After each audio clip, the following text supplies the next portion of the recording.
Alors, un autre sujet que je voudrais aborder aujourd'hui, c'est la question du refus dans le rapport entre christianisme et judaïsme.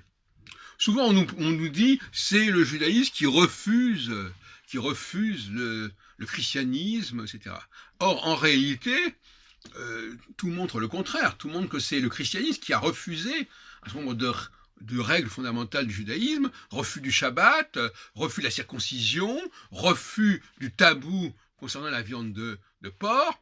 Donc ce sont bien eux qui sont installés dans une position de refus. Bon, alors, donc il ne faudrait quand même pas inverser les rôles. Et la différence justement entre le judo-christianisme et l'arabo-islamisme, c'est que dans le judéo-christianisme, il y a le christianisme qui refuse de respecter un certain nombre de préceptes, et qui reproche d'ailleurs aux juifs de les respecter, et d'autre côté, au nom d'une certaine forme de libéralisme, et d'autre côté, vous avez en revanche dans l'islam, où il n'y a pas entre le monde arabe, le peuple arabe, et tous les peuples qui ont été islamisés par la suite, il n'y a pas de contradiction sur ce plan-là, ils n'ont pas de refus, de rejet. La circoncision est aussi valable pour les arabes que pour les musulmans non arabes. Par exemple, comme la viande de porc, etc., etc.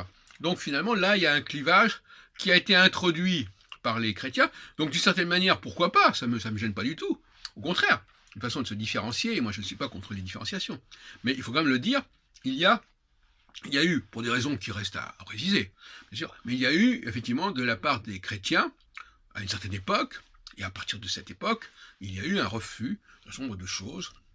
Et aujourd'hui, comme je le disais, quelque part, ces choses sont perçues comme de la superstition, hein, comme des formes un petit peu comme ça, primitives et primaires de rapport au monde, et qu'il faut dépasser. Tout comme, bien entendu, la question du refus dans la modernité de la distinction entre l'homme et la femme au niveau religieux.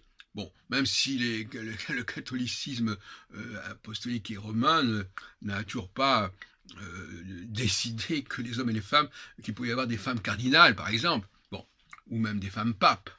Bon, donc, mais malgré tout, là encore, par exemple, refus de la répudiation chez les chrétiens, alors que chez les juifs et chez les musulmans, il y a acceptation. Et d'ailleurs, d'une manière générale, et je terminerai là-dessus, il y a entre les deux religions sémitiques, et les deux peuples sémitiques que sont le peuple arabe et le peuple hébreu, il y a des similitudes évidentes, hein, concernant la viande de porc, concernant la femme, concernant d'autres pratiques qui sont refusées par le christianisme, et par conséquent, il y a par-delà la question de la pratique d'une langue commune ou assez proche qu'est l'hébreu, que sont l'hébreu et l'arabe, hein.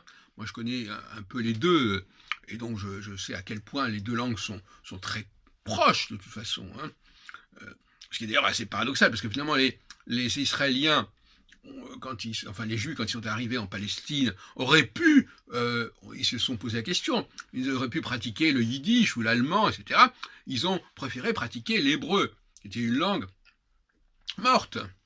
Vous savez que déjà, lors de la reconstruction du temple de Jérusalem, eh bien, déjà, on traduisait les textes hébraïques en araméen. Vous direz, l'araméen est une autre langue sémitique, en effet, mais n'empêche qu'il ne parlait plus hébreu. Or, la langue qui a été revitalisée au XXe siècle, ou à la fin du XIXe siècle, ce n'est pas l'araméen, mais c'est l'hébreu. Donc une langue qui n'était plus parlée depuis très longtemps. Je dirais même qu'elle n'était plus parlée depuis l'exil de Babylone, à la limite. Sinon, sur un plan purement liturgique. Bon, c'est cette langue-là qu'on a voulu remettre sur le tapis, qu'on a voulu réactiver, et qui aurait dû normalement créer un lien avec le monde arabe, qui était donc avec une langue qui était proche, mais ça n'a pas fonctionné véritablement, même si on sait que en Israël, beaucoup d'Arabes parlent hébreu très, très facilement, parce que ce sont des langues qui sont très proches, mais ça n'a pas fonctionné énormément, même si pour l'instant Israël reste un pays bilingue arabo-hébreu, où les deux langues sont... Où il paraît que ça pourrait disparaître. En tout cas, pour l'instant, tout est indiqué, notamment dans les noms de rues en arabe et en hébreu, mais ce sont des langues extrêmement proches, même si l'alphabet ne sont pas identiques, mais ce sont des langues très proches. On ne va pas donner des exemples, mais par exemple, le mot ketouba qui désigne le contrat de mariage entre deux juifs, c'est la même racine que le mektoub des arabes, des musulmans, c'est-à-dire ce qui est écrit, le texte écrit, ce qui a été écrit. Bon, je donne un exemple comme ça parmi tant d'autres. Voilà, donc refus de la part des chrétiens des pratiques sémitiques, et similitude entre les pratiques religieuses des juifs et des musulmans.